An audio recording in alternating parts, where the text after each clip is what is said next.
Terima kasih tukang sayur udah menunggu gitu. Nah, itu udah wajib itu mas. Kalau di sawitan ngepun itu hal yang lumrah sih mas, semua orang. Aku pun walaupun punya uang jarang beli bayar cash jarang. Bayarnya pasti nunggu gajian.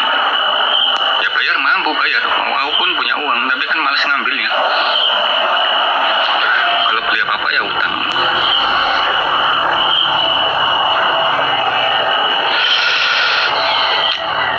Kalau pesan apa-apa tinggal ngomong sama tukang sayur. Aku beli ini itu, nanti kan diambilin. Yang nggak bayarnya nanti gajian. Itu hal yang biasa kalau di Kalimantan. Kalau di Jawa ya kayak gitu, penjualnya mikir-mikir. Kalau di sini mah, ibarat kata utang di bawah 1 juta masih enteng mas, masih enteng lah, pasti kebayar kan.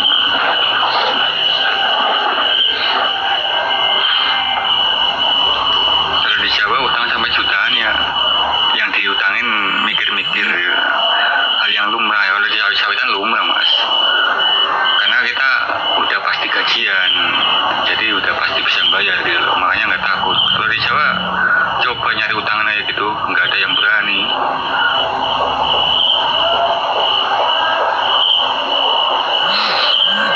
Kalau lewat ATM serah aja kapan kita ngambilnya. Kalau ada duit sampingan masih aman. Iya, kalau aku pun ngambil uang kadang malah belum gajian, kadang malah sesudah gajian. Aku nggak pernah ngambil uang di hari gajian. Gajian tanggal 7, aku paling bisa ngambil uang tanggal 10. Kadang ya malah tanggal 4 udah ngambil gitu loh. Pokoknya aku ngambilnya ya kalau pas mau belanja aja. Pokoknya aku jarang pegang uang cash gitu.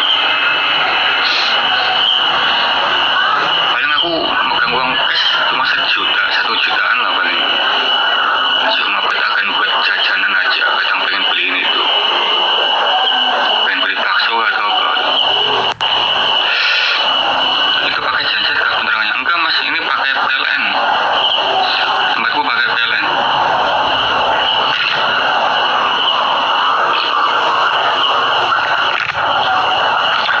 Sekarang kita megang uang cash sampai berjuta-juta ya mikir-mikir kan, takut hilang gitu. Seperti itu mas. Kita megang uang secukupnya aja.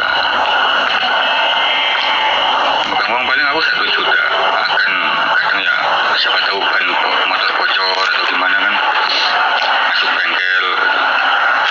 Ini namanya jajan kayak gitu. Beli jajan, kadang kan beli bakso atau mie ayam gitu.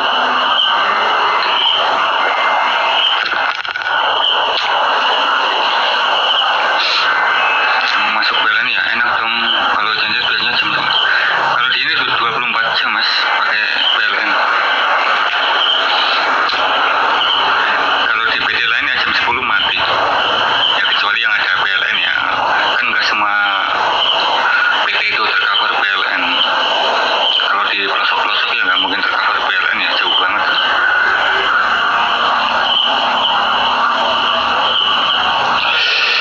Yang masangin PLN nggak mau, petugas PLN-nya buang-buang modal. Kalau di daerah pelosok ya. Sama aja di sini Telkomsel, sinyal Telkomsel.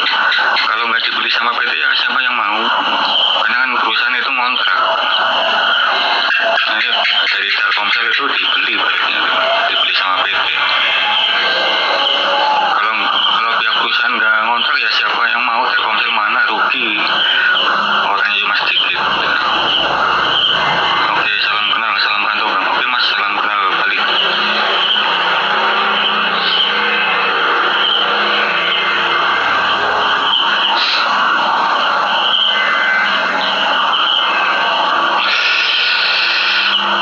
Nanti jam 8 aku mau ke lapangan bola. Aku mau ke lapangan nonton kuda lumping. Sini ada acara kuda lumping.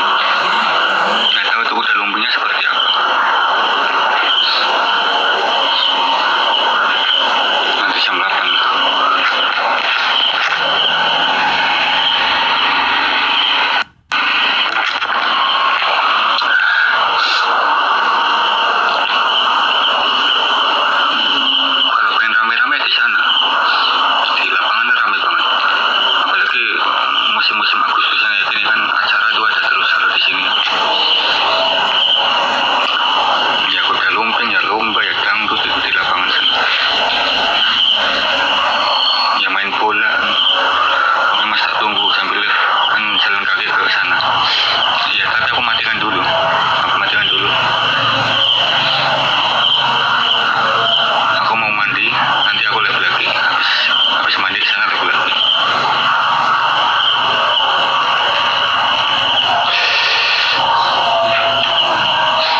ما خلق الله سبحان الله عدد ما خلق الله سبحان الله عدد ما خلق الله اللهم اصرف عنا السوء بما شئت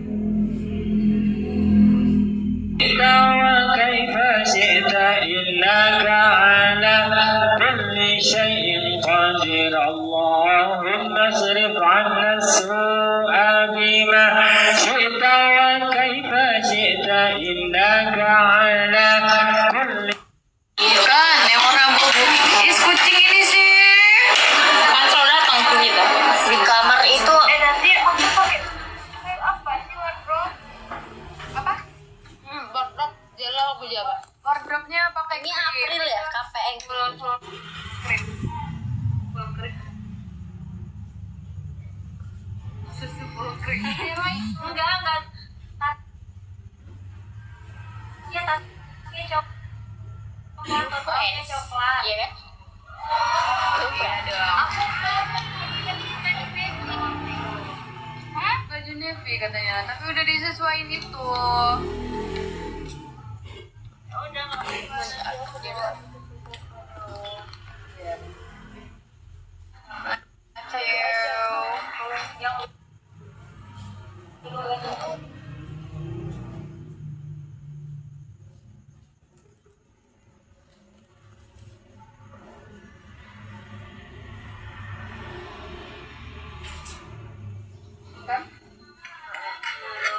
belum.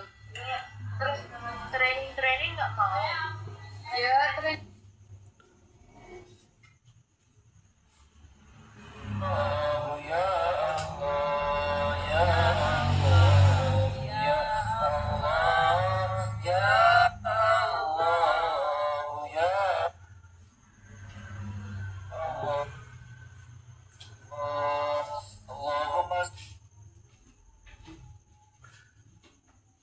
صل على حبيبك سيدنا محمد وعلى آله وصحبه وسلم Ya. Ala diri sayyidina.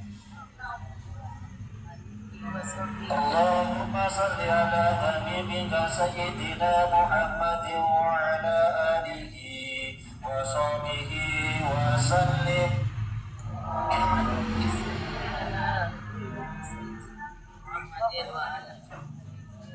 اللهم صل على حبيبك سيدنا محمد وعلى آله وصحبه وبارك وسلم أجمعين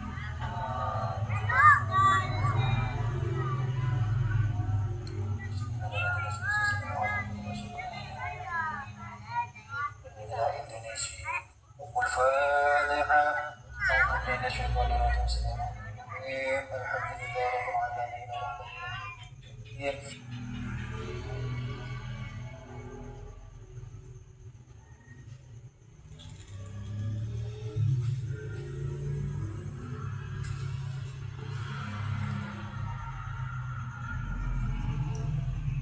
Amin.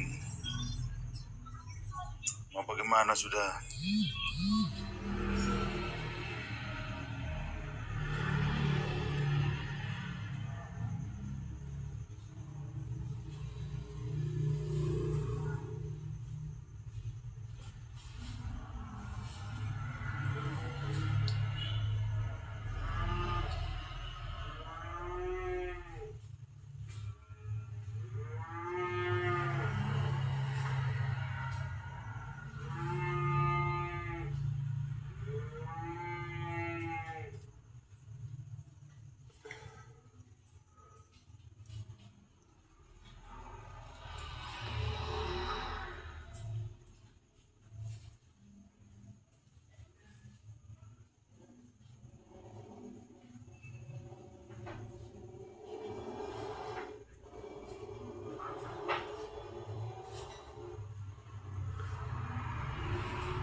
mana ini kak di ruteng kakak kuat ya iya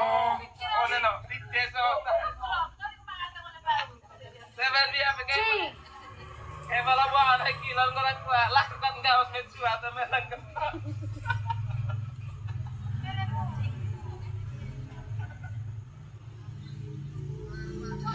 Ruteng mana ya nu ruteng bari kakak Obing di mana nih kak kakak yang kuat ya kak iya terima kasih kakak.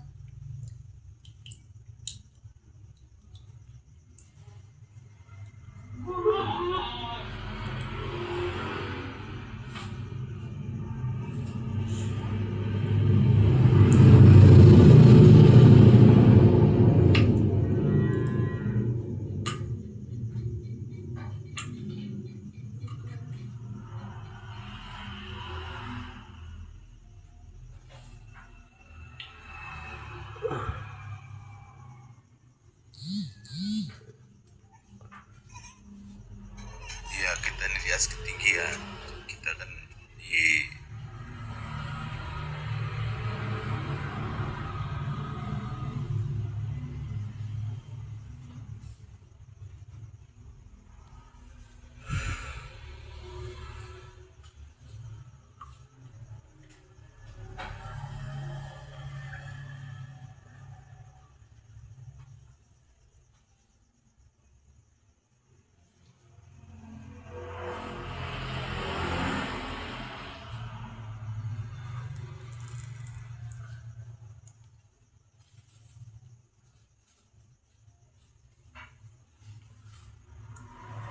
di jam 6.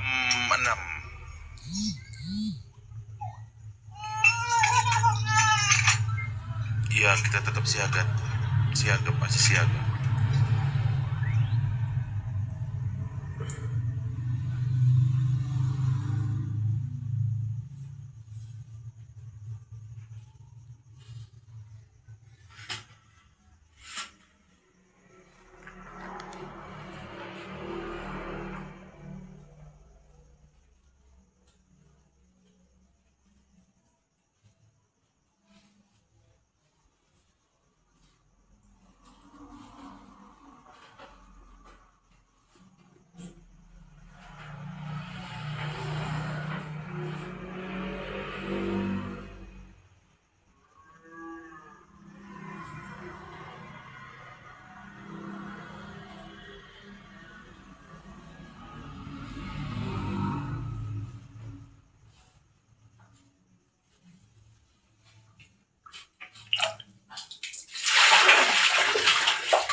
Kolek beneran bukusin.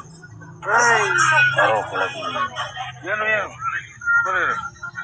Pero, ¿dónde?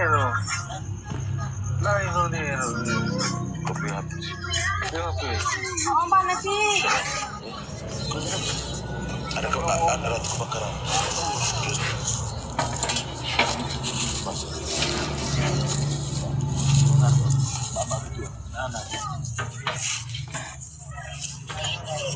Terus yuk Oh,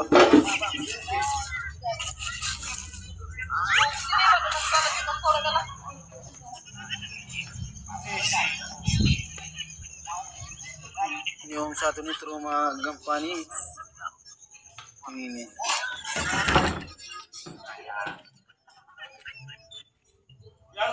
Yuk.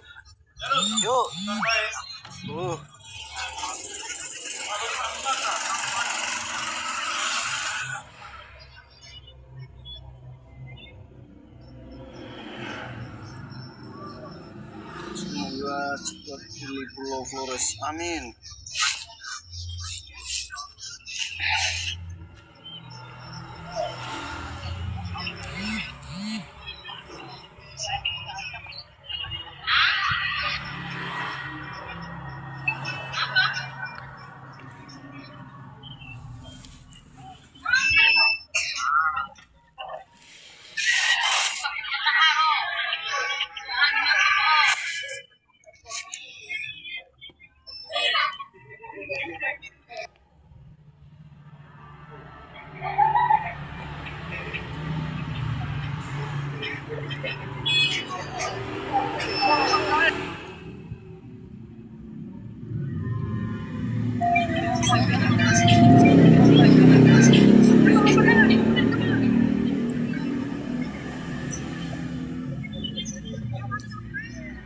Di kampung mana ini? Ini di Kampung Meti, Desa Golowa, Kecamatan Merit.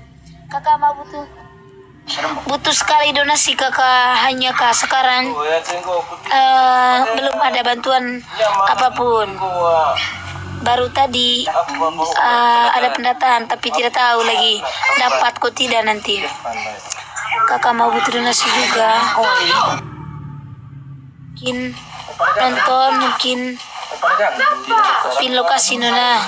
Oke mantu.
Tuh kan banyak orang sepeda dari tadi kan.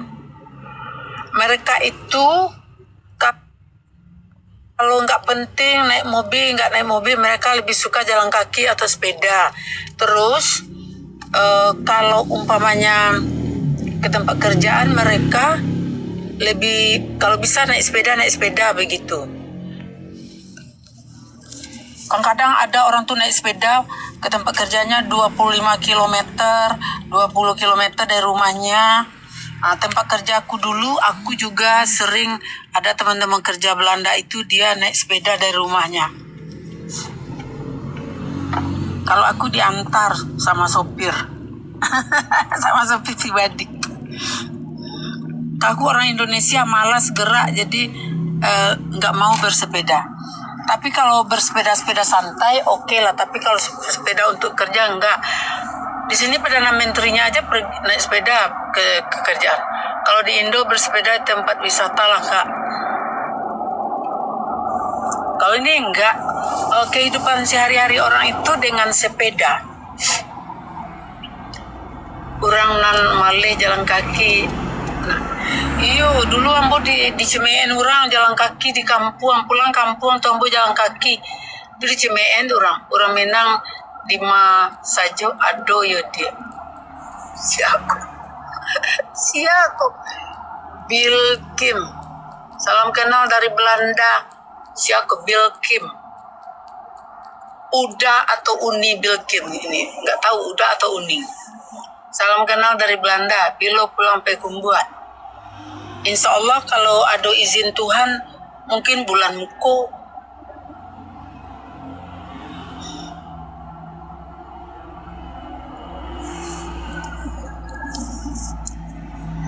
Bulan Muko mungkin. Amo kabar B di Malaysia. Sama awaknya nih, awak sekolah jalan kaki daripada naik Honda. Tapi amo kini ndak bisa jalan faktor kesehatan terganggu. Jadi Nio mencoba obat di rumah sakit Malaysia. Insya Allah baik ke Malaysia awak lain. Ini udah jalan biasa ya. Tadi kita di perumahan penduduk jalannya, sekarang udah jalan biasa, tapi bukan jalan tol, jalan biasa aja.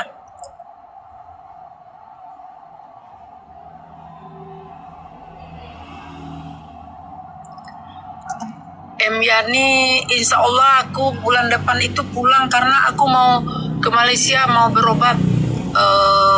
Karena kurang sehat, aku coba cara perawatan di rumah.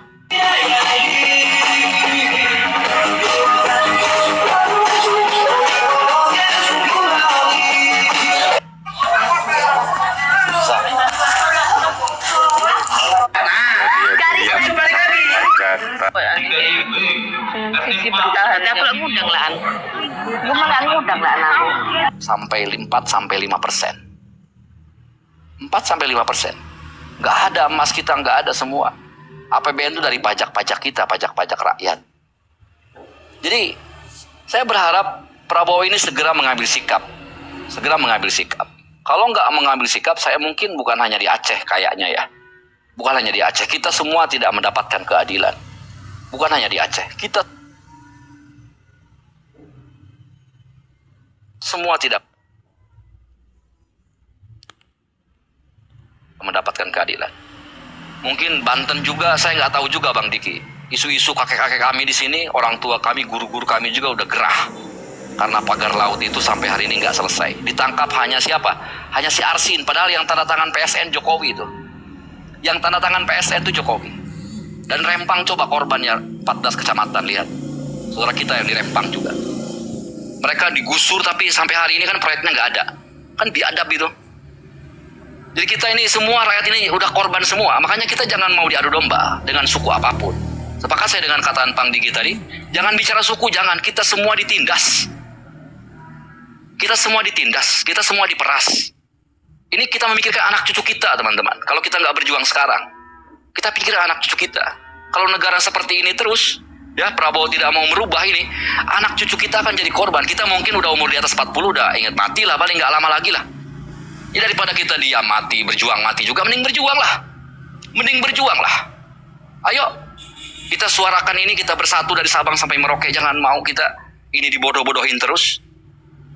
Negara itu sudah saya katakan di awal tadi, saya pembukaan masuk Komal Pangontrong sore tadi ya, sebelum maghrib saya katakan bahwa negara dimanapun kalau sudah mengambil sumber APBN dari pajak, maka negara akan hancur.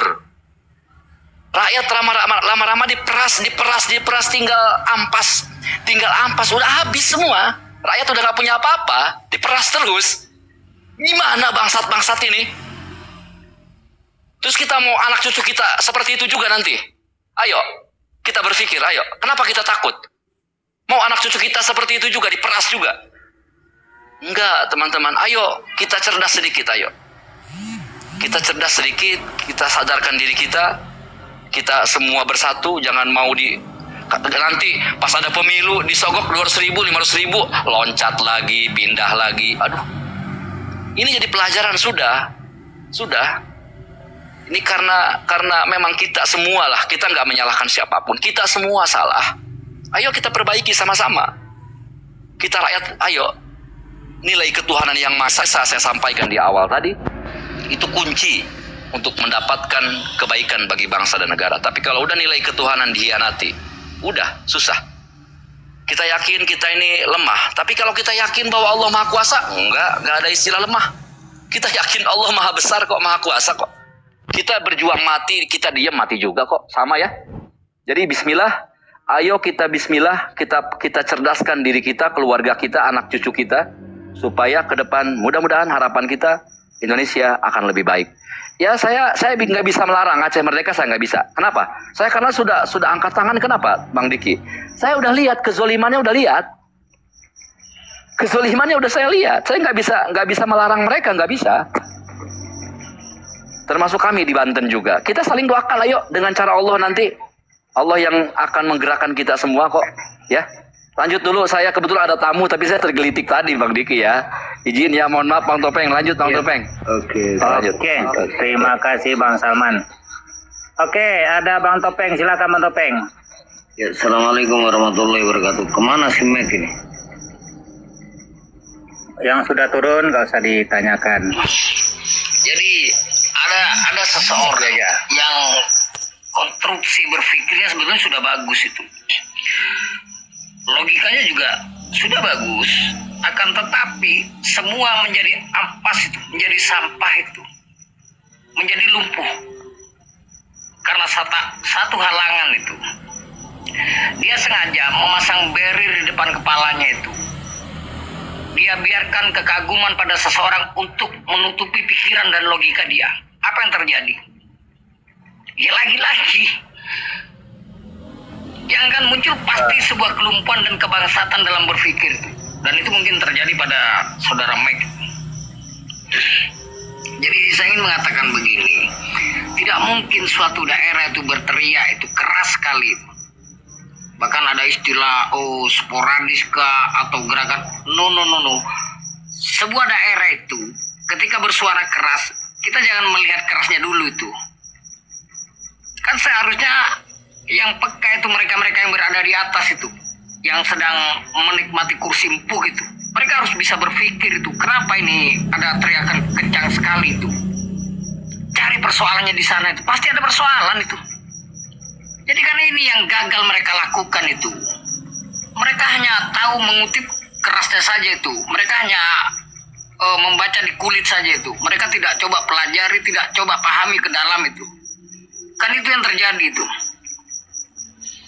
Tidak mungkin satu daerah, bahkan masyarakat sekalipun dimanapun itu, berteriak dengan kencang dan keras sekali itu, tanpa satu persoalan, tanpa satu sebab itu.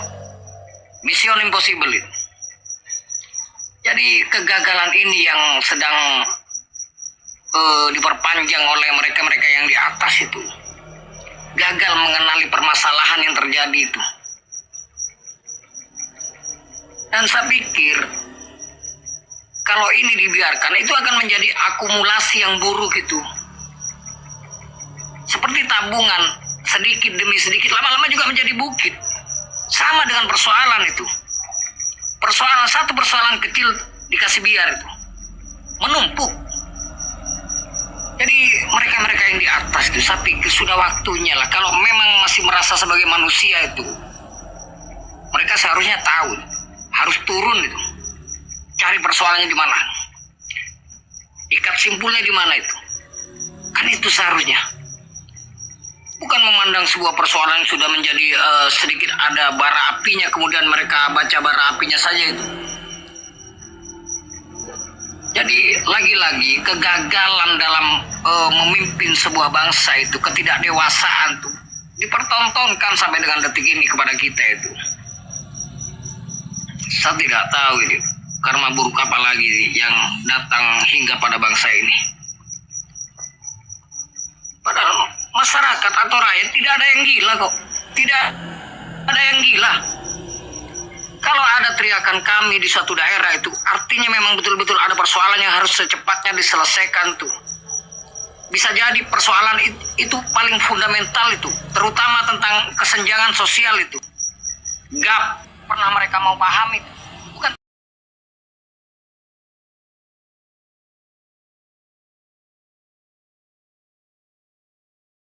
fundamental, paling fundamental. Dan mereka gagal antisipasi itu. Mereka hanya pertontonkan bagaimana caranya meliu-liu dengan kesenangan pribadi, golongan dan kelompok itu. Ampun dah bangsa ini, ampun. entah dengan cara apa lagi untuk menggambarkan kondisi bangsa kita saat ini. Saya pikir kalau hanya dengan gaya-gaya seperti ini, saya pikir bangsa ini juga tidak akan jauh dari karma buruk gitu. Lanjut dulu, yang lain. Oke, terima kasih. Yang baru masuk ditahan dulu ya. Aku coba ke Kiko dulu lah. Kiko nanti baru ke Bang Long Bangbar atau Bang Banteng Barbar. Bang Long. Ya, silakan Kiko. Oke, makasih Bang Sriwijaya tadi ya. Sorry saya nggak merhatiin. Ya, momotnya udah turun tadi. Ya, saya lagi hostnya lagi mondar-mandir dari tadi. Oke, baik. Ya, nah, sekarang udah saya ambil alih lagi. Tiga orang tadi yang bantuin sama Bang Polos ini. Lanjut, silakan Bang. Ya kalau lihat saya kembali ke judulnya, apa sikap presiden dan pemerintah. Menurut saya sikapnya itu a priori ya, tidak gercep, tidak tanggap lah.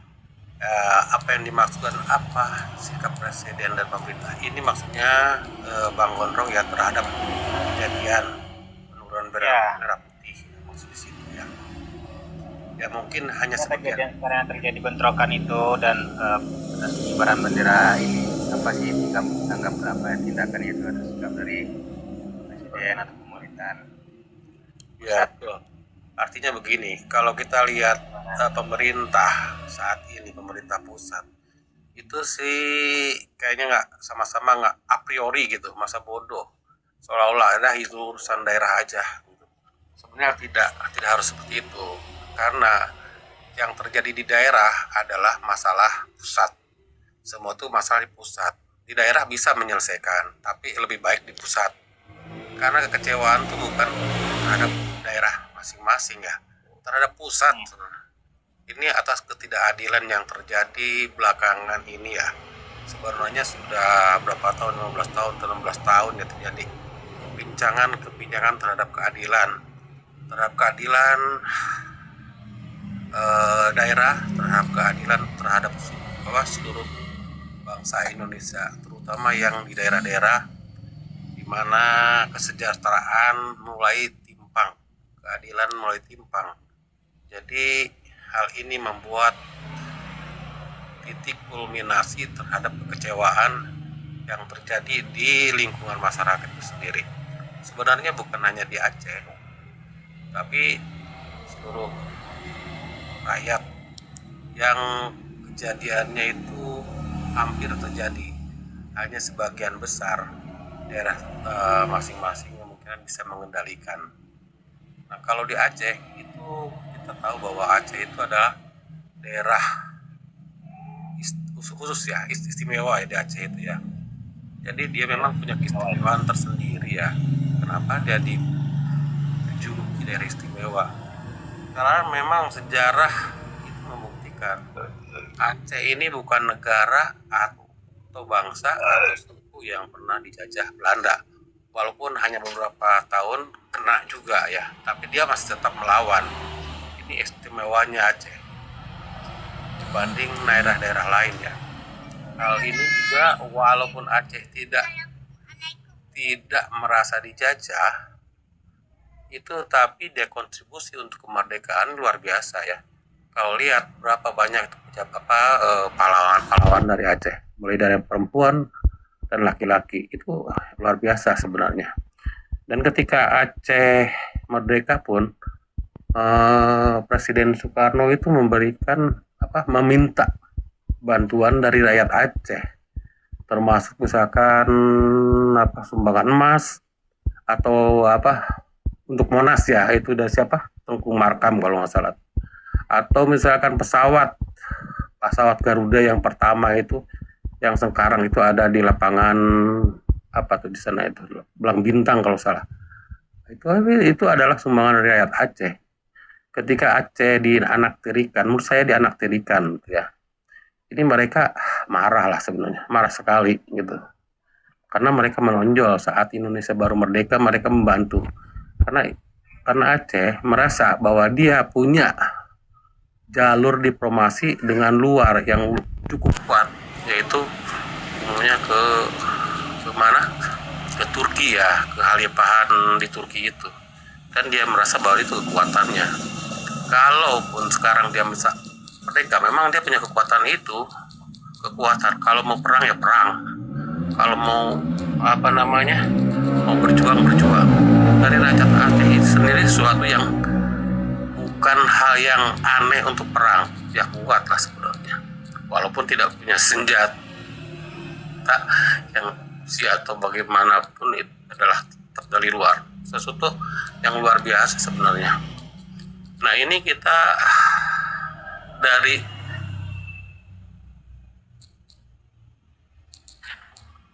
punya sesuatu yang bisa mereka banggakan.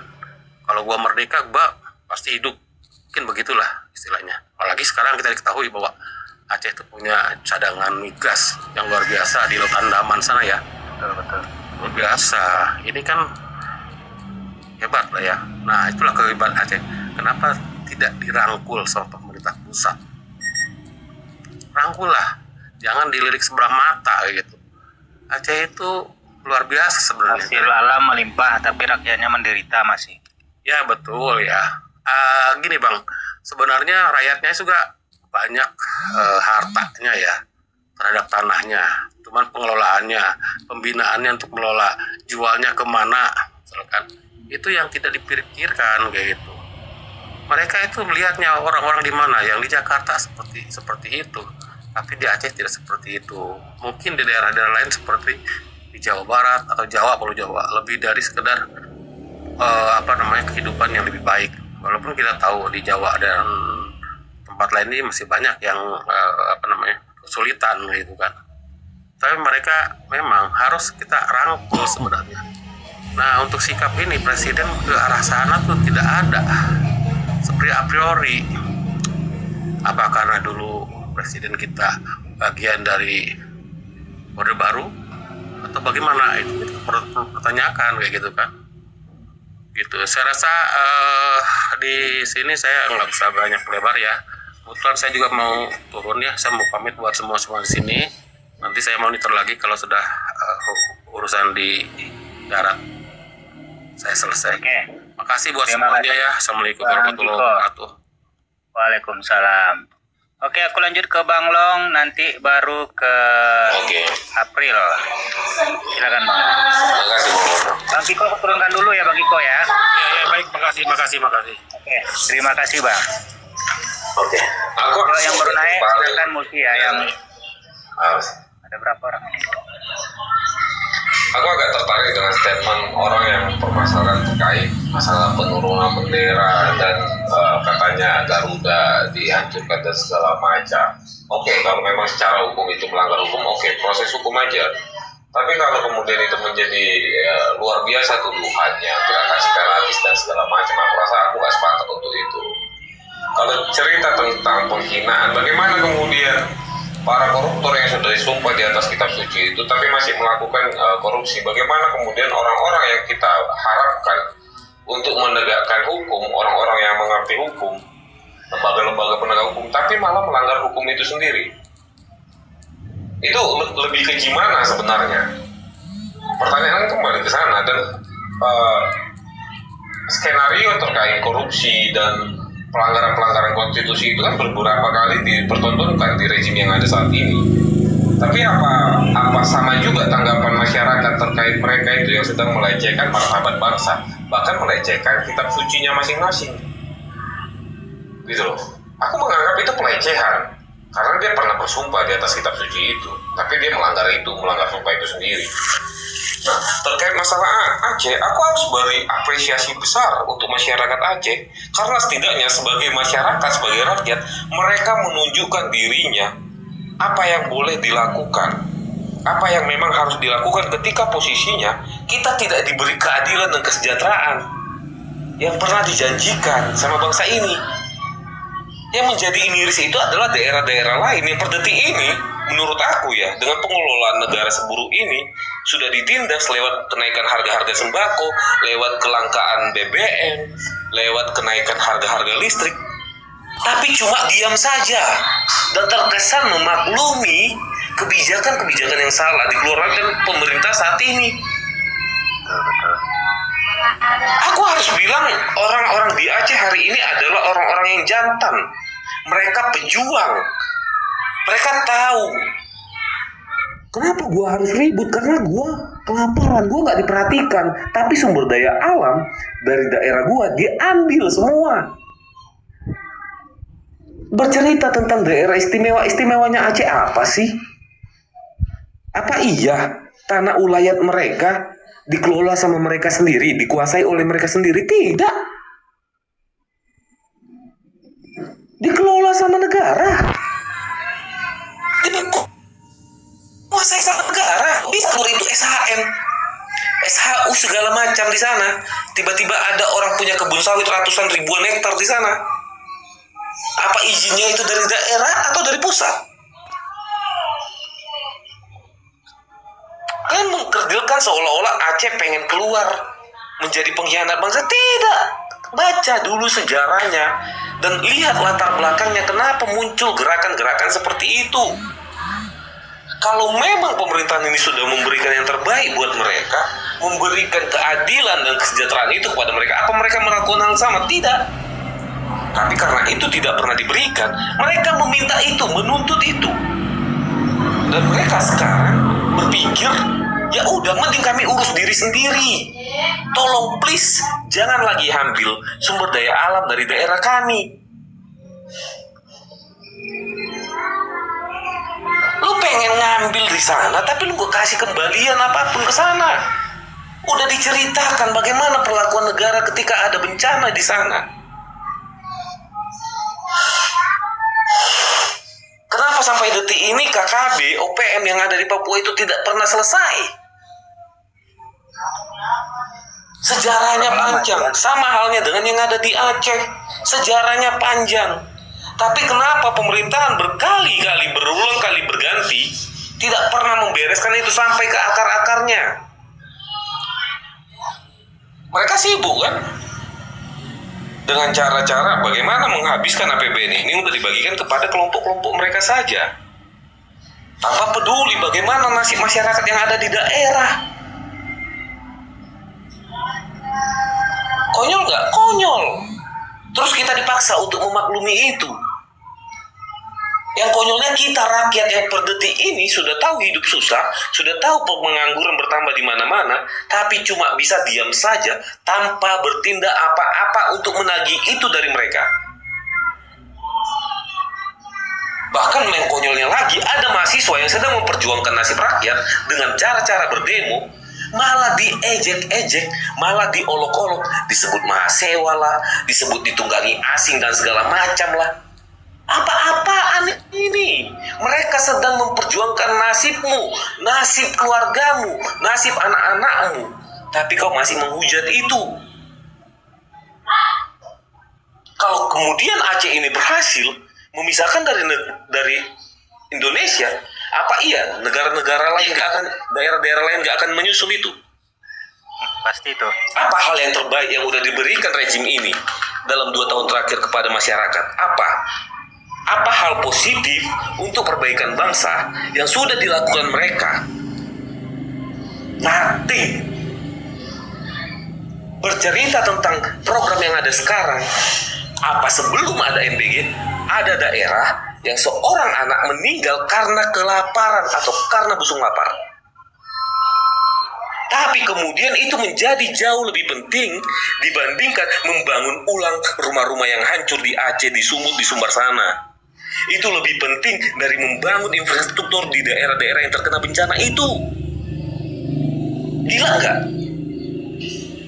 Itu nggak boleh berhenti, tapi kemudian bantuan ke Aceh boleh berhenti.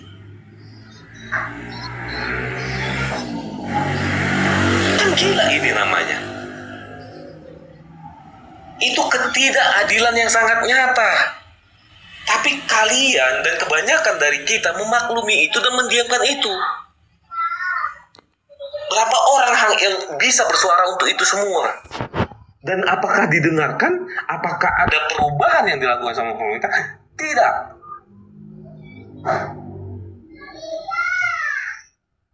Aku mau disebut provokator karena statementku ini, silakan. Kalau kemudian fakta yang kita sampaikan disebut sebagai provokasi. Tapi mau sampai kapan kita dibodoh-bodohi, dipojokkan dengan istilah framing-framing, provokator lah, tidak cinta bangsa lah, tidak cinta NKRI lah. NKRI apa yang kalian cintai itu? Kalian berbuat semuanya seolah-olah kita harus bersatu, kompak, menjaga negeri ini. Tapi orang-orang yang ada di atas sana memegang jabatan, menghancurkan negeri ini. Sedang menghancurkan, dan kita hanya menonton itu. Bahkan ada yang lewat statementnya mendukung itu. Apa yang diberikan hukuman kepada para koruptor yang sudah merampok uang negara, tapi kemudian kita sadar nggak sih, setiap uang yang dirampok itu bisa mensejahterakan masyarakat yang begitu banyak. Itu bisa digunakan untuk membantu orang-orang yang kesusahan di sana, tapi dirampok mereka, dimasukkan ke uang pribadinya. Apa hukuman yang diberikan negara? Memaklumi itu, karena mereka mengembalikan uang korupsinya. Gila nggak? Gila. Makanya korupsi itu berkali-kali. Dan itu salah satu momok yang memang membuat kita semakin menderita dari tahun ke tahun. Kalau ditanya apa yang akan dilakukan pemerintah kepada Aceh, paling jago-jago, paling banter mereka kerahkan pasukan ke sana. Tanpa peduli apa perbaikan yang akan dilakukan ke depannya. Bolak-balik paling bikin surat perjanjian, akan berjanji memberikan 70% sumber daya alam kepada Aceh, tapi pada realisasinya tidak pernah dilaksanakan. Terus apa gunanya perjanjian itu? Mereka yang langgar, mereka yang buat, mereka yang langgar. Bolak-balik gitu-gitu aja skenarionya. Diutus nanti untuk berdamai dengan rakyat Aceh. Oke, rakyat Aceh memaklumi lagi. Bikin perjanjian, bolak-balik gitu-gitu aja tuh dramanya. Sampai kiamat kali kayak gitu. Tapi tidak akan pernah ada perubahan kan? Tolonglah. Pejabat yang pintar itu adalah pejabat yang bisa lihat masalah mana yang lebih penting untuk dikerjakan duluan. Ada skala prioritas. Di sana kayaknya lebih urgent, lebih darurat, itu memang harus ditanggulangi. Harus ke sana dulu, baru pikirkan hal lain. Kalau menurut aku, MBG dan KDEP itu ada di list nomor 11, 12, 13 itu. Karena 1-10-nya masih banyak yang lebih penting, tapi tidak pernah diperhatikan. Paling sederhananya adalah akses tentang kesehatan gratis, pendidikan gratis, dan tentang angka pengangguran. Itu masih masuk top 5 masalah yang ada di negeri ini hari ini. Bukan tentang anak-anak yang kelaparan di sekolah. Bagaimana kemudian kita melihat adegan seorang ibu dan seorang siswa menyeberangi satu utas tali hanya untuk ke sekolah, hanya untuk mengakses pendidikan. Lebih penting perut dia daripada keselamatan dia. Bagaimana kalau dia jatuh ke sungai itu dan meninggal dunia? Tapi pemerintah nggak jeli kan melihat permasalahan itu, atau memang nggak mau tahu dengan permasalahan itu. Aku akan beri apresiasi tertinggi untuk masyarakat Aceh yang berani bersuara untuk kepentingan dan kesejahteraan mereka sendiri. Mungkin itu dulu Bang Gondrong. Terima kasih banyak malam ini. Hormat kepada saudara-saudara dan senior semua di sini. Aku turun dulu. Terima kasih. Oke, terima kasih Bang Long Babar. Oke, buat teman-teman yang di bawah mungkin yang baru pertama kali gabung di live-nya Gondrong, yang belum follow hostnya, dibantu follow dulu, dibantu tab lainnya, dan dibantu posting ulang. Oke, yang baru masuk ada Bang R. Sebelum ke Bang R, aku ke Bang April dulu ya. Bang April, silakan Bang April. April, dibuka mic ya. Amin ya.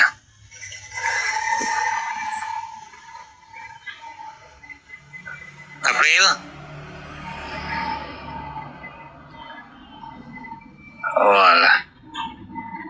Oke, aku ke Bang RR. Silakan Bang RR. Siapa lagi yang turun nih? Baik, terima kasih Bang Gondrong. Assalamualaikum warahmatullahi wabarakatuh. Oke, sama-sama. Bang Dindro ditahan dulu ya.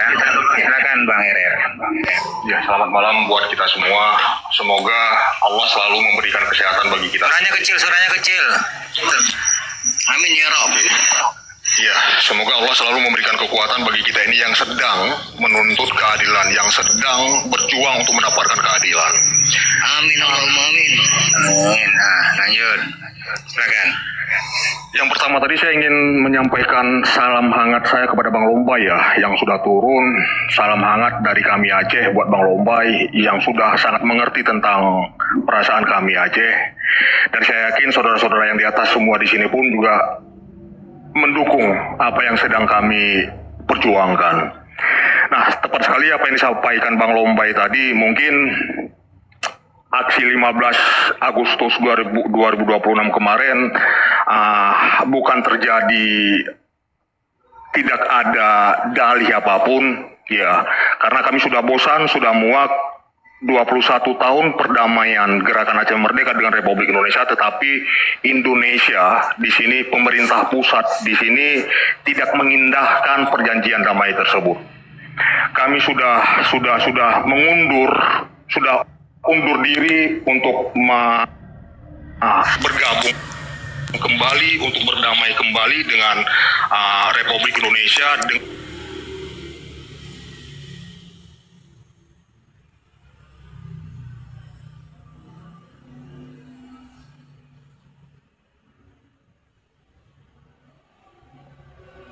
Aceh Merdeka untuk melepaskan diri dari Indonesia ini sia-sia. Ribuan saudara-saudara kami menjadi korban pembantaian massal yang dilakukan oleh aparat negara ini sia-sia. Sebentar Bang.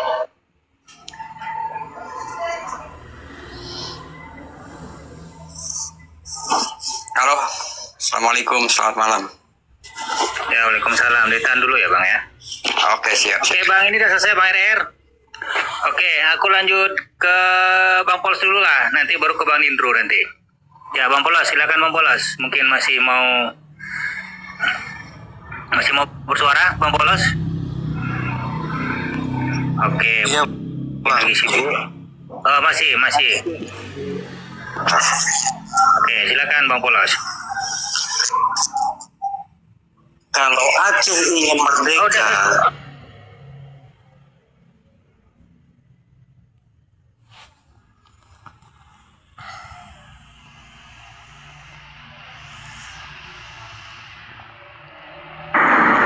Ahad cuti. Aku kalau Ahad juga cuti. Setiap Ahad aku cuti. Sama juga. Aku sekarang kerja di Pulau Indah. Kalau hari Ahad juga cuti aku. Sebelah Guinness. Oh, di sebelahnya Guinness. Itu sebelahnya Guinness karena ada sana ada kilang chip tuh, NXP. Ada kilang apa lagi ya di situ? April. Terima kasih April yang sudah share. Ayo ditap-tap layarnya. Esok pergi Johor kali. Oke, selamat jalan, hati-hati. Kerja apa pengen Mas? Aku kerja buat pipe ya di kilang makanan, di kilang minyak. Sekarang aku buat di kilang minyak Wilmar, di Wilmar Malaysia, Pulau Indah. Rabu pergi Pineng. Wah, mantap ini kalau Pineng. Ini tadi NC Boy ini station. Oh, tapi nggak kelihatan, belum kelihatan ya stasiunnya. Ntar nanti aku kameranya tak adepin ke depan. Ini di Damen. Nah, di depan itu udah LRT. Itu LRT-nya guys. Nah, itu LRT-nya jalan.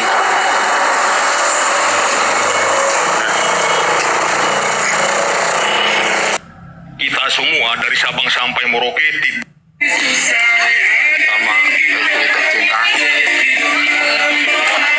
yang berada di, Kalau banyak kerjaan ya disyukuri, karena kalau nggak ada kerja juga gimana ya. Nah, di Malaysia itu kalau nggak kerja, istilahnya kalau nggak kerja nggak makan tuh kalau di Malaysia ini. Jadi kita harus kerja, hari-hari harus kerja. Gaji 15 hari sekali, oke lah itu. Aku gajinya sebulan sekali kok. Itu pun masih molor seminggu, molor 12 hari. LRT